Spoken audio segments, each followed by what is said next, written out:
Halo semuanya, Hai Lali di sini. Selamat datang kembali di channel saya. Seperti yang kita bahas di video sebelumnya, mengenal fundamental peak network. Nah, sekarang kita akan lanjut ke berbagai fungsi Depin modular. Peak nih punya 5 fungsi modular, mulai dari peak ID, peak access, peak verify, peak pay, agent AE. Kita mulai dari peak ID dulu. Peak ID nih kayak buat identitas yang dirancang untuk mesin, device, kendaraan, atau robot di Web3. Terus peak ID nih memungkinkan identitas digital yang diverifikasi terus terdesentralisasi mengacu pada standar pengenal terdesentralisasi atau yang lebih dikenal dengan DID, Decentralized Identifier. Peak ID memiliki beberapa tujuan, termasuk mengidentifikasi dan mengautentikasi mesin, memfasilitasi transaksi antar mesin, memverifikasi pernyataan mesin, menjaga privasi, dan kedaulatan. Dengan mengadopsi standar DID, Peak ID membangun kerangka kerja yang kuat untuk identitas mesin di jaringan Peak Network dan seterusnya. Ini menyederhanakan komunikasi antara berbagai jenis mesin, mendorong interoperabilitas dan integrasi yang mulus. Ada beberapa cara untuk menetapkan peak ID ke mesin, perangkat, kendaraan, atau robot kamu, yaitu melalui fungsi dari SDK, melalui DID palette, atau lewat smart contract EVM. Bagi teman-teman yang mau nyobain peak ID, nanti linknya saya kasih di deskripsi. Sekarang kita lanjut ke bagian peak access. Peak access nih memungkinkan developer mengontrol akses pengguna berdasarkan role dalam jaringan peak. Ini tuh sangat penting untuk pengembangan Depin atau DEPS. Fungsionalitas ini mendukung berbagai kasus penggunaan dalam economy of things. Contohnya, mengatur akses pada layanan berbagi mobil atau membatasi akses ke area tertentu. Ini adalah beberapa fitur kunci dari peak access. Yang pertama, implementasi mudah. Peak dapat diakses dengan mudah karena diimplementasikan sebagai palet substrat, sehingga integrasi dan penggunaannya sederhana. Yang kedua, manajemen akses. Pengguna dapat membuat grup, menetapkan peran, dan menentukan izin untuk mengontrol akses. Yang ketiga, operasi CRUD, mendukung operasi buat, baca, perbarui, dan hapus untuk pengelolaan grup, peran, dan izin. Yang keempat, interaksi dinamis. Pengguna dapat mengakses fitur peak melalui panggilan ekstrinsik untuk meminta akses, memvalidasi izin, dan melakukan tindakan yang telah diotorisasi. Kalau kalian pakai peak access, kalian dapat mengatur kontrol akses dengan mudah. Mastiin hanya pihak yang berwenang yang cuman dapat mengakses sumber daya sama operasi sensitif di jaringan peak. Keren nggak tuh? Nah, kalau kalian mau pakai peak access, bisa pakai cara lewat fungsi SDK atau RBAC palette, guys. Sekarang, kita lanjut ke peak verify. Jadi, peak verify nih kayak kerangka kerja untuk verifikasi data dalam Depin.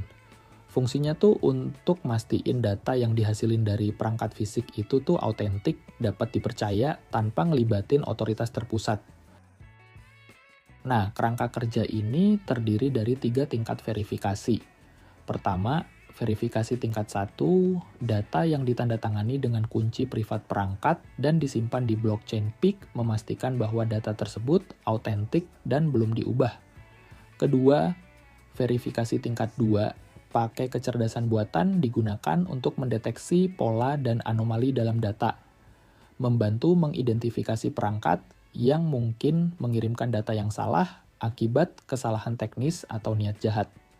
Ketiga, verifikasi tingkat 3, melibatkan oracle terpercaya untuk memverifikasi data. Misalnya, data suhu dari sensor tertentu dapat dibandingkan dengan data dari sensor lain di lokasi yang sama untuk memastikan akurasi. Kerangka kerja ini memberikan lapisan keamanan tambahan, membantu memastikan integritas data dalam berbagai aplikasi nyata, seperti pemantauan kondisi jalan atau polusi suara. Mungkin nanti kita bakal bahas lebih dalam tentang tingkatan peak verify. Oke, kita lanjut ke selanjutnya. Peak pay. PicPay mempermudah pembayaran antara mesin atau antara pengguna dan mesin. Dalam DePIN, pengguna harus memastikan layanan akan diselesaikan sepenuhnya. Sementara DePIN harus memastikan dompet pengguna memiliki cukup dana untuk membayar layanan. Nah, PicPay mengatasi masalah ini dengan menerapkan proses 3 tahap. Yang pertama, pengguna membuat dompet multisig dan menyetor dana yang diperlukan untuk layanan. Yang kedua, dompet multisig didanai menggunakan dompet pengirim di jaringan. Yang ketiga, setelah sesi selesai, pengembalian dana dan transaksi disetujui. Fungsi pembayaran terdiri dari beberapa palet. Untuk menerapkannya dengan sukses, Anda harus menggabungkan pallets multisig dan saldo PIK bisa lewat multisig pallet atau PIK balance pallet. Gimana? Udah paham? Kalau udah sekarang kita lanjut ke pembahasan terakhir, AI agents. AI agents tersedia buat digunain di PIK lewat integrasi sama agen otonom Fetch AI.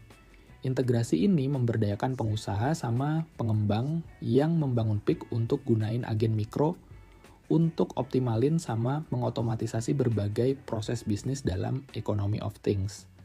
Pada akhirnya, hal ini bakal buat mesin-mesin dapat nyediain layanan secara lebih efisien buat manusia dan mesin lainnya, nyiptain nilai tambah dalam economy of things di jaringan PIK. Agen Fetch AI dapat mendukung beragam kasus penggunaan dalam ekosistem PIK.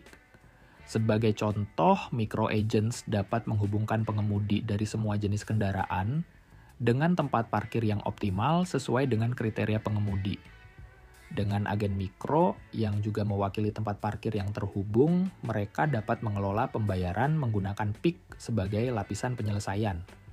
Kasus penggunaan tambahan dapat mencakup algoritma pembelajaran mesin yang memanfaatkan jaringan perangkat tepi dengan hadiah token untuk semua peserta atau menjual data dari sensor yang terhubung. Pada akhirnya, integrasi ini dapat meningkatkan efisiensi semua jenis DApps dan DePINs dan menghasilkan lebih banyak nilai bagi manusia dan mesin.